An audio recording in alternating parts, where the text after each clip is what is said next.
السلام عليكم. دي بنت غلبانة اسمها هدير، عندها 24 سنة، عاملة مشروع بسيط عبارة عن عربية شاي وقهوة على طريق الجيش في حتة اسمها حدائق الأهرام. البنت دي يا عيني أو الست دي بتقف كل يوم حوالي 14 ساعة عشان تسترزق وتصرف بيها على أهلها، وهترجع لها ب 200 ولا 300 جنيه كل يوم، والدنيا بتمشي. المهم إن هدير امبارح وهي واقفة الصبح مع صاحبتها وعلى العربية، الاتنين واقفين بيتكلموا بيهزروا ومش عارف مرة واحدة وفي ثواني تيجي عربية ملاكي بتجري وراكباها بنت صغيرة، حرفيا عيلة عندها 15 سنة، ومعاها كمان شاب راكب جنبيها وتخبطها، لدرجة ان هي الكلام بيقول ان دماغها اتكسرت، دراعها اتكسر، كسور مش عارفة في الجسم فين، نزيف شديد. المهم ان هدير بسبب الحادثة دي في نفس اللحظة ربنا توفاها. طبعا منظر جثتها بعد اللي حصل ده كان صعب جدا، زي ما قلت ايديها ورجليها ووشها متكسرين وكمان متقطعين بشكل بشع. طبعا صاحبتها كمان اتصابت وبرضه بيقولوا ان هي جالها كسور متقدمة وراحت المستشفى. اللي غاظني في الموضوع ده مش ان الست او البنت او هدير دي ماتت، ربنا يتوفاها ويكتبها عنده من الشهداء ويغفر لها بسبب ان هي كانت بتحاول تاكل لقمة عيش حلال. اللي غاظني ان البنت اللي كانت جت ساعة ست كانت بتصورها، وقفت تصورها بالكاميرا، البنت بتطلع لسانها وكمان بتعمل لها حركة مش كويسة. انت قاتلة واحدة وعاملة حادثة وعاملة مصيبة سودة على دماغك ودماغ اي حد يتشدد لك، المفروض ان انت حتى تعيطي، تقولي طب انا اسفه ما خدتش بالي اي حاجه. هو طبعا ده كله ما يعفكيش، ولكن انت الواحد لو داس على قطه ووسائل عربيه بيقعد يومين ثلاثه متضايق ومخنوق، ما بالك انت دستي على بني ادمه وجبتي اجلها، يمكن لو عندها عيال او يمكن مصدر دخل اهلها الوحيد العربيه دي انت قطعتي برزقهم.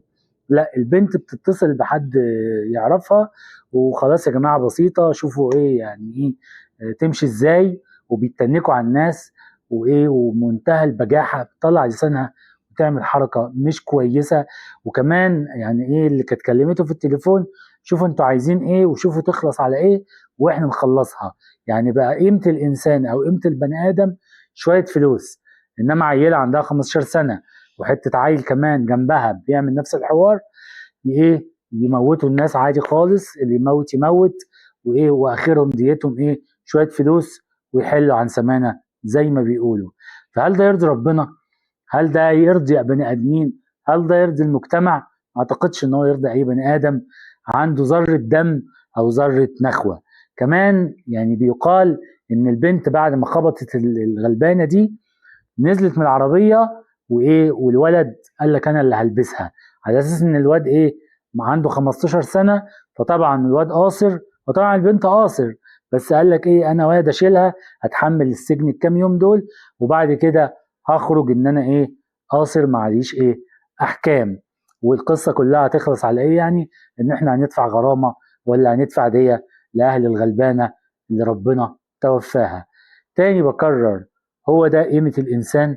وكانت في واحده من يومين بتقول كل شويه جرائم فلاحين، جرائم فقراء، جرائم مش عارفه اتفرجي على جرائم الناس الاغنياء بيعملوا لما بيموتوا حد ديته عندهم شويه فلوس ويرميها زي الكلب اعزكم الله.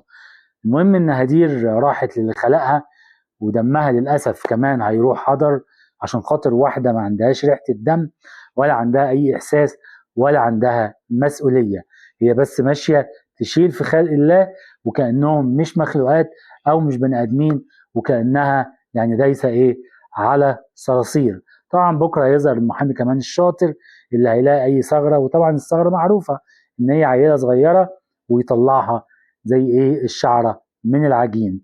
بس هي هتهرب من محكمه الدنيا، واللي هربها كمان هيهربها من محكمه الدنيا، بس في اخره وفي حساب وفي عذاب.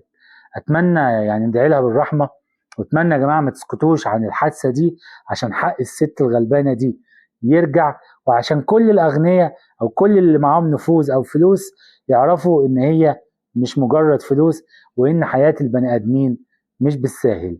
تمام، سلام.